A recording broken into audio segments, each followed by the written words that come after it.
জানি কালিয়া জানি, ভেবেছিলাম তুফানের নাটক রঙ্গমঞ্চে আবির নামক ক্যারেক্টারটাকে আউট করে দিয়ে ওই রঙ্গমঞ্চে আমি প্রবেশ করবো, কিন্তু জানি না ওই হঠাৎ আকাশটা ধরে বিশ্বের প্রত্যেকটা বন্ধ করে তুফানকে আমার পথ থেকে সরিয়ে দিল। তাহলে যদি বলেন বেটাকে আজ আবির বাবুর কাছে উঠে তাহলে আমাদের অফার কি হবে বস? বাকি 50,000 টাকা। না, ওই আকাশ বাবুর ব্যবস্থা করবো আমি। আরে কাল রাতে যাবো তুফানের আসুর বাড়ি।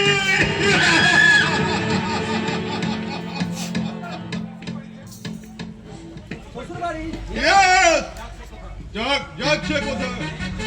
এনে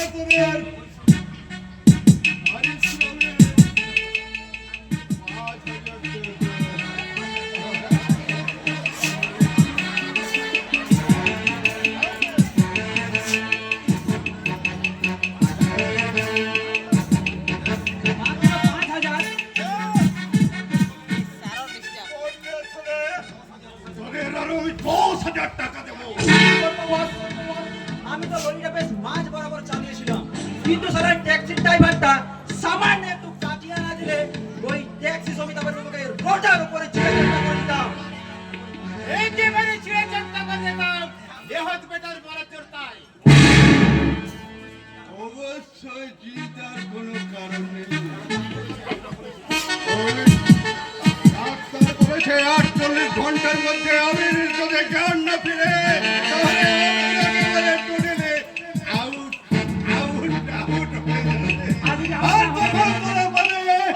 বাকি 50,000 টাকা।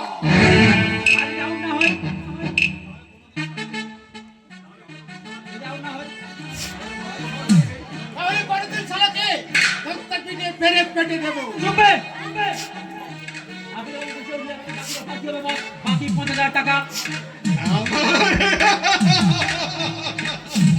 আমার বুকে থেকে যাবে। তাহলে তুই তো বহুত পেমেন্ট করতে পার, গরিবের কত লাগতে পারলে আপনাকে কিন্তু আইনের কাছে রাখি দিতে হবে। ভাবিস না বিল্লো, ভাবিস নি তোদের কাল একটা আমি নতুন কাজ দেবো, আর কাজটা যদি তোরা সাকসেস করতে পারিস তাহলে তোদের আরো আমি 1 লাখ টাকা দেবো। নাকি বস? এনে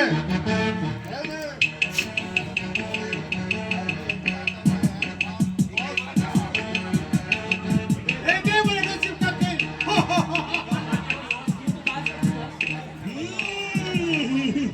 এখন কন্ডিশন বুঝে আমি সারা প্রিপারেশন নেব। আপনার যে কোনো কাজ করতে আমার একেবারে জান লড়িয়ে দেবো।